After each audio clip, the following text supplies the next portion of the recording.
What's up, everyone? This is your podcast host Nishant, bringing trending news from across the world to your home. Today's episode is about the recent outbreak of the coronavirus Omicron XBB variant in many countries, including China and India. Back in 2019, the whole world was hit by the coronavirus originating in the country of China. Some said it came from a man-made lab, whereas some said it was from a flea market in the city of Wuhan, China.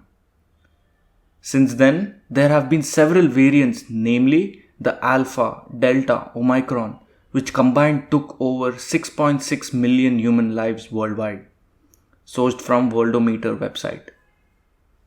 Now, towards the end of 2022, it resurrects again in the country of China as the Omicron XBB variant, which is a sub-lineage of the earlier Omicron variant, a highly transmissible and infectious one affecting vaccinated individuals as well.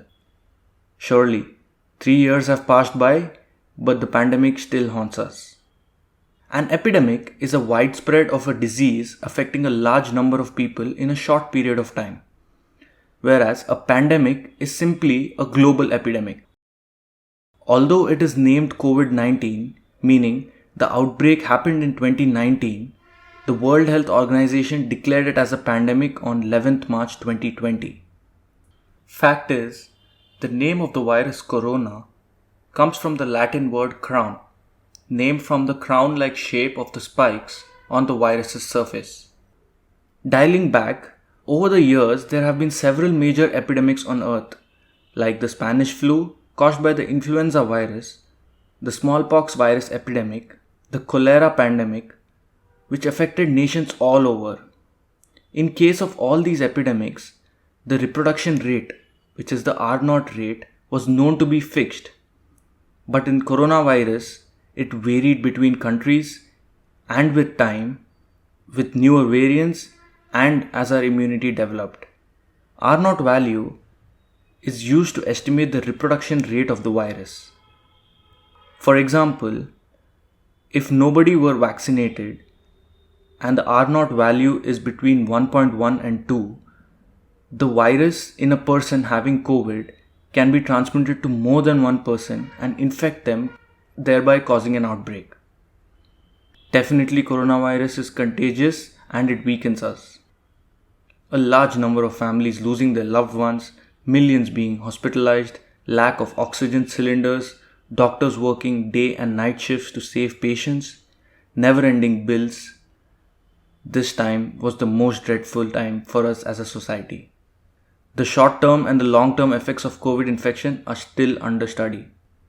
Sincerely, several times in these 3 years, everyone hoped that this virus would go away, except that we have to learn to live with it regularly occurring within our community. Previous vaccine and infections lowered the immunity level of humans, and now we are even more susceptible to newer infections, if any. Elderly people and people with pre-diagnosed or underlying conditions such as diabetes or high blood pressure are at a higher risk. As of now, for this new variant, the list of symptoms include throat infections, body aches, runny nose, and fever.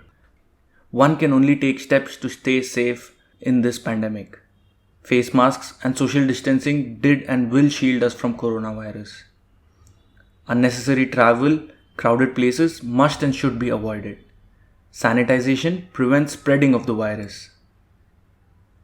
In conclusion, the pandemic has proven that anything can happen at any time, and we need to build our strength and immune system by various techniques to keep it ready to fight against any infection.